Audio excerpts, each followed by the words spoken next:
Welcome, fans of the Justice League universe. My name is Sam. This podcast provides analysis of the DC films produced by Warner Brothers. This episode was written by myself, with Alessandro Maniscalco, Rebecca Johnson, and Sydney. You can find us on Twitter at OttenSam, at Raverin, at DerbyKid, and at WonderSid. You can also follow the show at JLU Podcast. For the last couple months, we've been focusing on Justice League, but with this episode, we want to shift back to Wonder Woman for a while. The last Wonder Woman episode we had involved Diana leaving the island and leaving her mother, setting off on her own journey to try to save the world, like her mother once did, and also for Diana to learn her lessons about the nature of mankind. In this episode, we continue forward with Scene 16, which is the conversation between Diana and Steve Trevor on the sailboat. In our view, this scene is the start of Act 2. Act 1 was the introduction of Diana and her original status quo, plus the establishment of the problem that needs to be solved, namely finding and stopping Ares, and thus saving people from the destruction of a world war. Act 1 also set up Diana's personal character arc.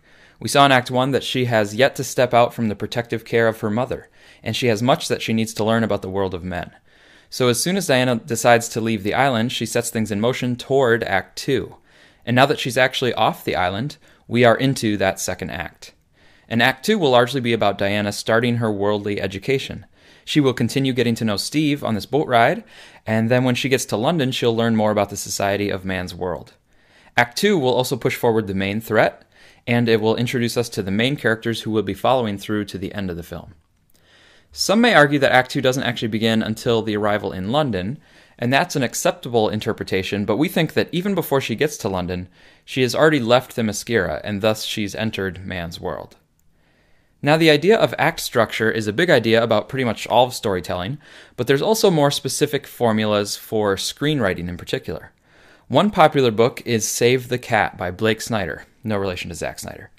That book lays out a pretty specific formula for blockbuster movie scripts, and a lot of movies have been following it since that book was published.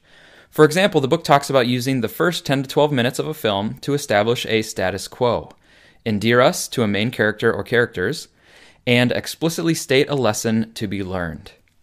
Then the book says that right about the 12 to 15 minute mark, there should be a big, inciting incident that upsets the status quo and pushes the character forward into the main thrust of the plot.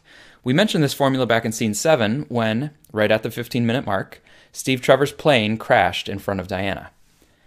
With regard to Scene 16 now, we again see Blake Snyder's template in action, as the start of the fun and games portion of the script takes off.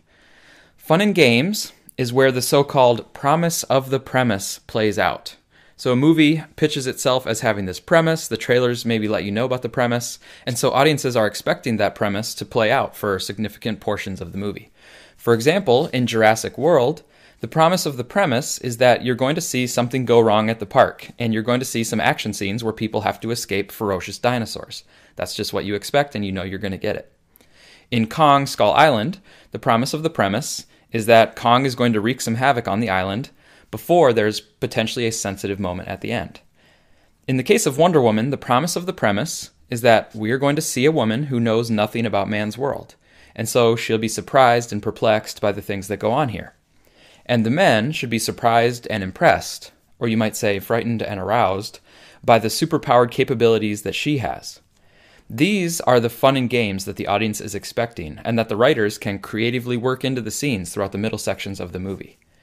We actually already had a little bit of the fun and games with Diana and Steve's conversation in the infirmary. But now, in Act 2, the fun and games will go into full gear. In Scene 16 here, it's a humorous conversation between her and someone from a different world than her. And the fun and games center on discussions of marriage and sex. Future fun and games will include her being out of place in the streets of London, her going clothes shopping, her inappropriate behavior in the halls of power, and her meeting the Oddfellows. With regard to the production of Scene 12, it was filmed in a studio. They built a life-sized version of the boat and then had it surrounded by green screen to add in the water in post-production. We should say, though, that the arrival in London was real. The London authorities actually allowed them to do several takes going right up to Tower Bridge. The filmmakers just had to replace some of the anachronistic buildings and recolor the bridge a bit to be accurate to the 1918 era. We also want to comment on the overall look of this scene. It's set at night and is quite dark, just in terms of lighting. So there's very little color that comes through in the scene. This accomplishes a few important things. First of all, it washes away the color of Themyscira, And so it's basically a visual reset for the audience as we prepare to enter man's world. And second, the lack of color and scenery really focuses our attention on the two characters and their interactions. We basically aren't distracted by anything else, and we can just focus on their dialogue and their body language together. It draws us into those characters and their developing rapport. Now, at the beginning of the scene, Diana is still looking back at her home as they drift further and further away. This is well acted by Gal Gadot, and she projects the sadness at leaving home, even though she is excited and determined to be setting out. In a way, one could also view her experience as an immigrant story, going along with the ultimate immigrant story that was depicted for Superman in Man of Steel and especially BVS. So Diana starts the scene looking back, almost matching the eye line of Hippolyta, who was looking out at her in the previous shot. And then Diana turns and starts her conversation with Steve. She naively asks how long before they reach the war, not realizing the magnitude of the conflict and thinking about it as a specific destination, rather than a complex and multifaceted world event. When Steve says how expansive it is, she then specifies that they should go where the fighting is the most intense, because that's where she'll find Ares. So this shows how they are both currently thinking about things quite differently. Steve has actively been a part of the war and knows the dynamics from a human perspective. But Diana is focusing on Ares, and she views the war from an Olympian perspective, as an outgrowth of Ares' influence. Steve scoffs at Diana's desire to confront Ares and probably thinks she's both naive and delusional. But he tries to be a little bit careful in how he approaches the topic. He asks, Ares, as in the god of war?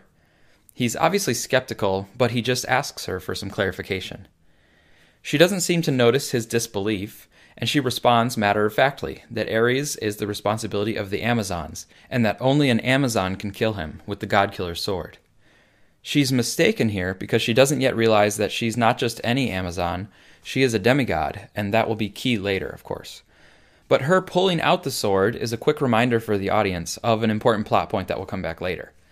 And we see Steve visibly concerned that Diana thinks a simple sword will be enough to stop the Great War.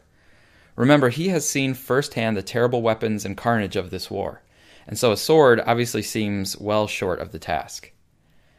Steve clearly recognizes Diana's naivete.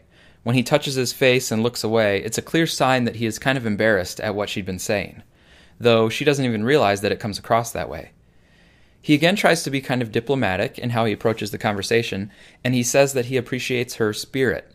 But then he tries to offer some insight into the complexity of the situation, saying the war is a great big mess and there's not a whole lot they can do about it as individuals, but they can try to get to the men who can.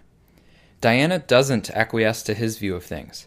She asserts that she is the man who can do something about it, and Steve looks away again.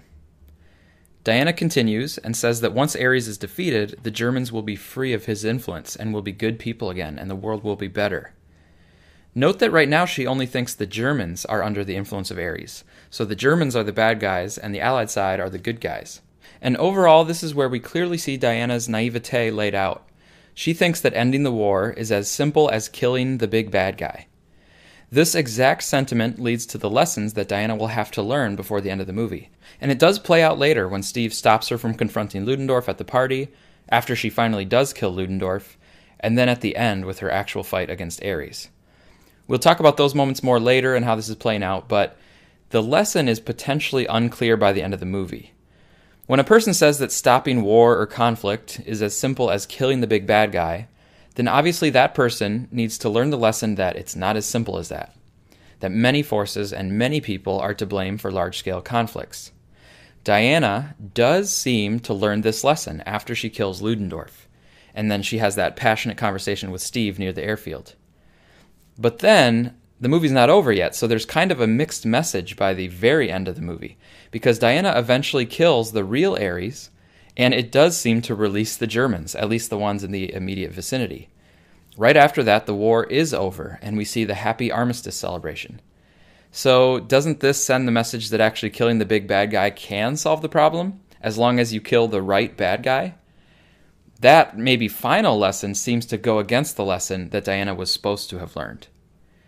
So this, we think, is a legitimate critique, but one where, luckily, Batman v Superman can come in to save the day, per usual.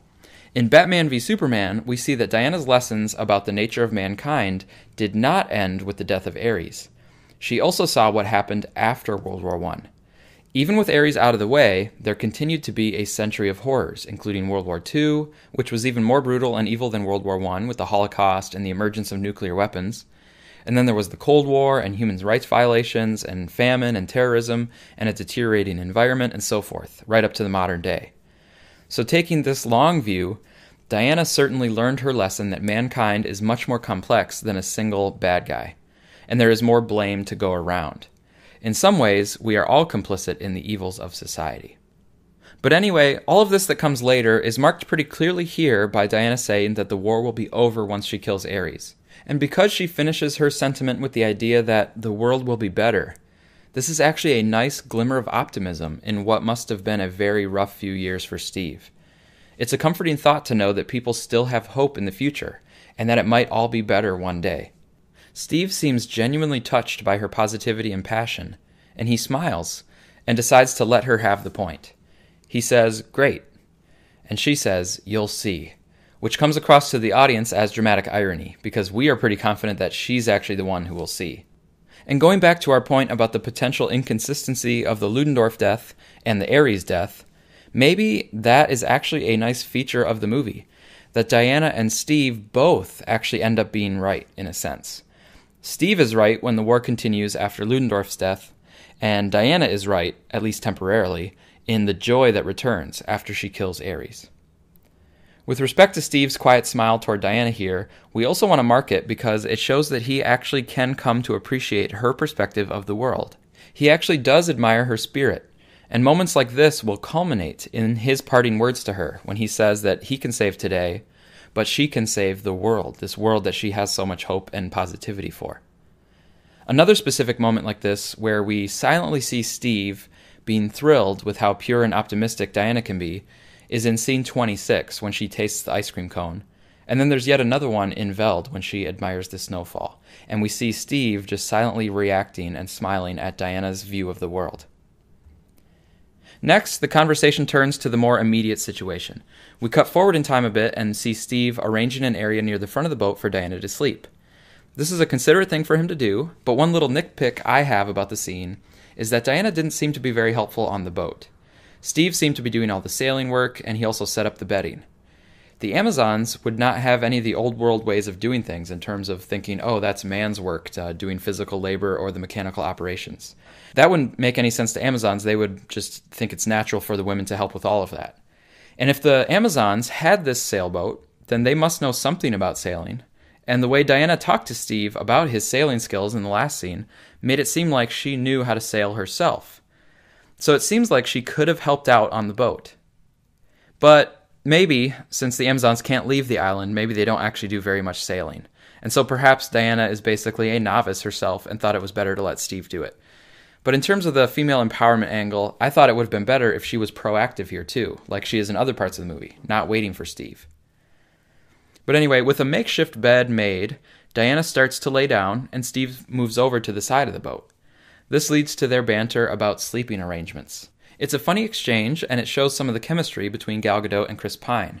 And the topic is memorable and appropriate because it connects directly with the situation, as opposed to some other banter that might seem out of nowhere, like about brunch or something like that.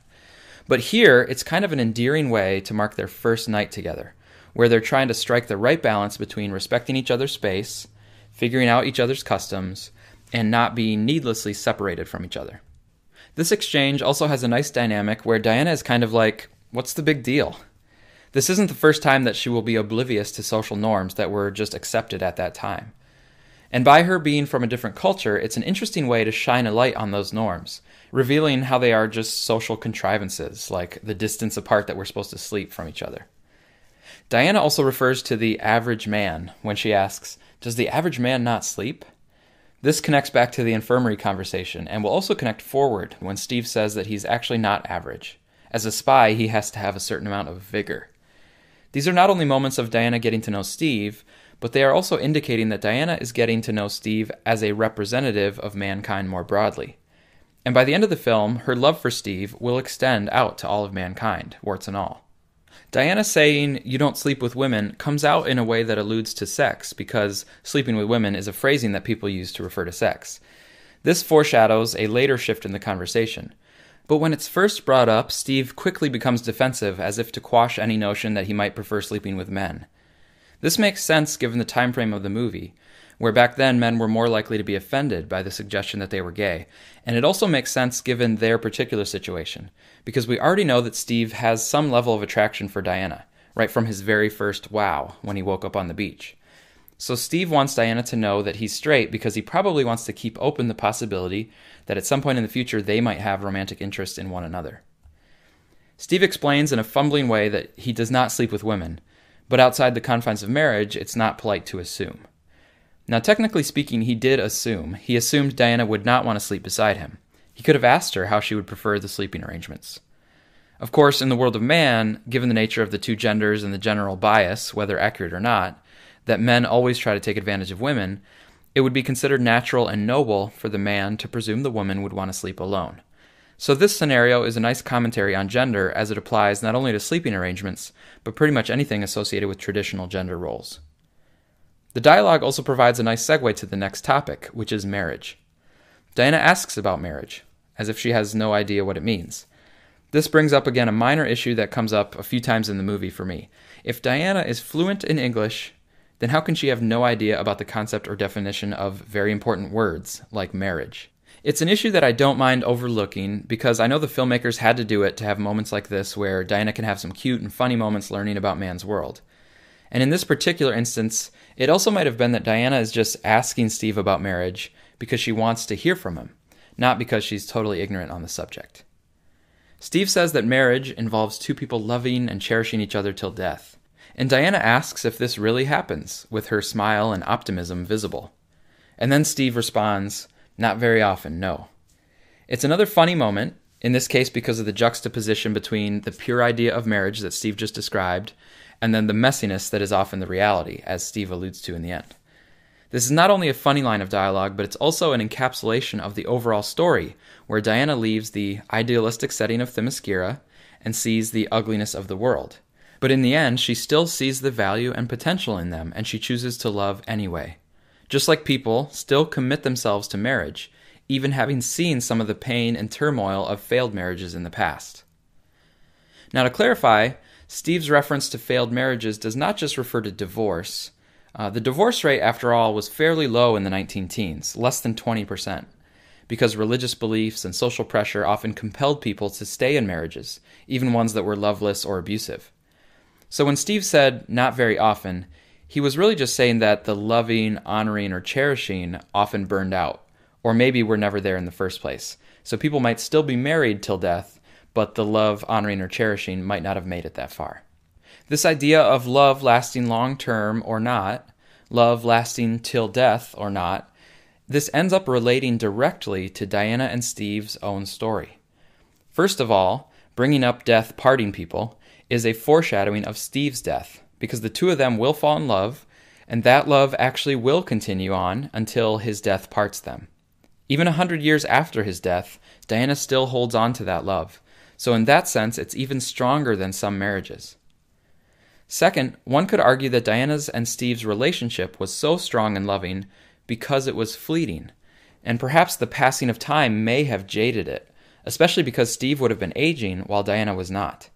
So maybe the short but deep love affair made it an especially pure relationship. But one could also argue that people, especially in time of war, rush into relationships with people who aren't right for them. Of course, all of this is speculation, and it's also completely possible that, if he had lived, Steve and Diana could have been right for each other, and their relationship could have been magical for years to come. And there are many stories in the comic books about their relationship developing and sustaining over time.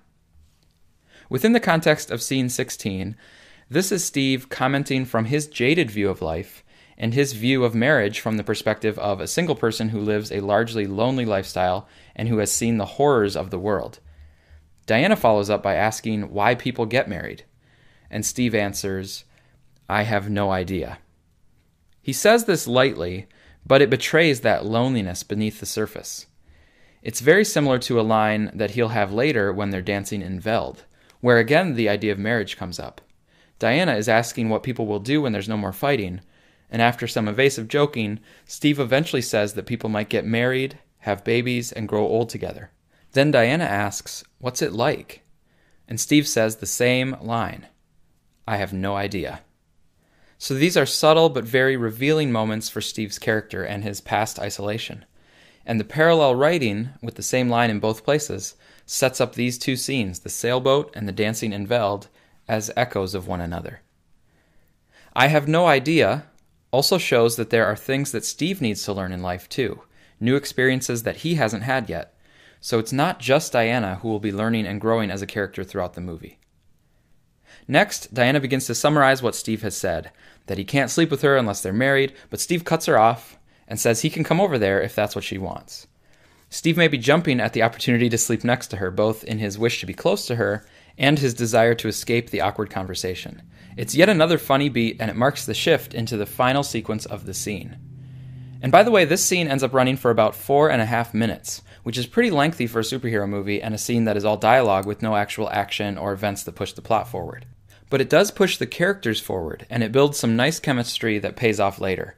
So it's nice that Patty Jenkins allowed this scene to really settle in and flow without being rushed. Kudos to Alan Heinberg on the script, too. After Steve settles in next to her and following a brief pause, Steve breaks the silence by talking a bit about himself. He says he's not average, and that in his line of work, he's expected to have a certain amount of vigor. So now he has not only revealed a bit of loneliness, guarded by humor, but he's also giving a hint that he feels this pressure and an expectation that he perform. But then he shifts the focus away from himself and asks if Diana has ever met a man before. What about her father? Diana summarizes her clay origin story, which we already heard earlier from Hippolyta. As we covered before, this version of her origin matches with the original origin in the comics, and it was the origin that was canon for decades until the New 52 in 2011 introduced a demigod angle, with Zeus being Diana's father. Steve isn't sure if he should believe it, given Diana's strange ways and people, and she had already talked about Ares as the cause of the Great War, and now she's bringing in Zeus too, which would sound to Steve just like the Greek mythology sounds to us today. So he pauses and thinks about it, and then merely says, well, that's neat, in a polite way, and we the audience get a chuckle from it. This description from Diana and the response from Steve was a nice handling of some of the far-fetched comic book origin stories, bringing them into modern cinema and honoring them, while also kind of recognizing that they are a bit fantastical. From the clay origin story, it transitions to Steve saying that where he comes from, babies are made differently. This is yet another good transition in the dialogue, all of which help this scene have a nice natural flow to the conversation, while still hitting all the beats that they wanted to hit. This new topic of procreation is one that might be reasonable for Steve to assume Diana doesn't know about, because she didn't know about marriage, and she comes from an island that is all women and has no children. But Diana firmly states that she does know about all that.